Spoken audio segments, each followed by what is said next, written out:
Welcome back in. As we celebrate Caribbean-American Heritage Month, we're honored to spotlight a woman whose voice is inspiring healing and empowerment across communities. Our next guest is a proud Haitian-American attorney and now author whose book titled From Clearance to Priceless helps women reclaim their worth. I love that title. Help me introduce Cara Vaval. Welcome to A Great Day, Washington. Thank you so much for having me. Absolutely. Cara, let's just start off with a little background of you. I mean, attorney turned author. What inspired you to go that route? Well, it was my own healing journey, really. And, you know, I am subscribed to the belief that to whom much is given, much is required. And when you go through certain things and you make it on the other side, it behooves you to put I think your lessons in some way, in some format to pass that on. So From Clearance to Priceless, the title is both figurative and literal. So I found myself really on the clearance rack of life, dimming my light, shrinking, trying to fit in spaces that just didn't have the capacity to hold me, relationships and things of that nature, which is so common with women who've gone through certain traumas. I lost my father at a very early age. And I was only 14. I grew up in Haiti, and he was brutally murdered back home.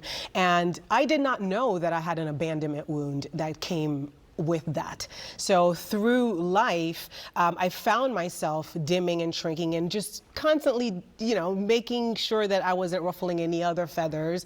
And at some point, I realized it was to my detriment.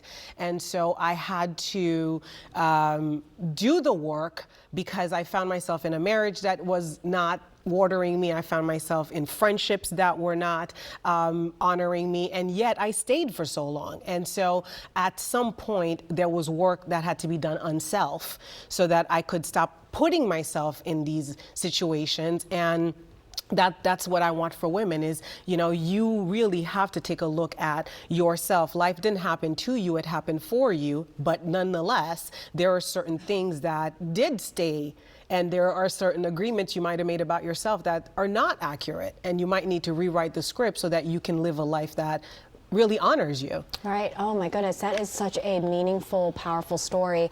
You know, sometimes I think, to your point, it's so easy for us, especially women, to go through situations and dim our light.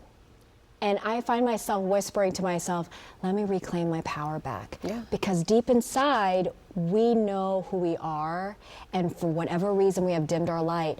Does this book help us reclaim that power? Absolutely. It's literally step by step. I explain how I put myself on the clearance rack, because at the end of the day, it really starts with radical responsibility. You've got to take responsibility. Nobody puts you on the clearance. You have to take accountability and responsibility for where you are. And so I let my reader see how I did that, which she can see in her own life where she does it because of how vulnerable and raw I am about it. And I give her steps on how to take herself off. And you know, one of the things that I say in the book is, you know, no is a full sentence. Don't say yes when you want to say no, because let's start there, right? And it can take us a lifetime to learn that. Oh my goodness. And how many times have you said yes when you really wanted to say no? In that little moment, you are dimming, you are shrinking, because you are honoring somebody else's want and putting yours in the back burner. And so those are some of the things. And throughout the book, I talk about, you know, the cost. There's a lot of cost in shrinking. You know, you get one life. You're only here for about 28,000 days, and then we're all gone, right? You know, we're on borrowed time. And so living a life where you are constantly showing up as half of yourself, why live that life, you know? We don't want to give away all the tips and the secrets. You got to get the book to get all the information. Cara, thank you so much and for sharing your story.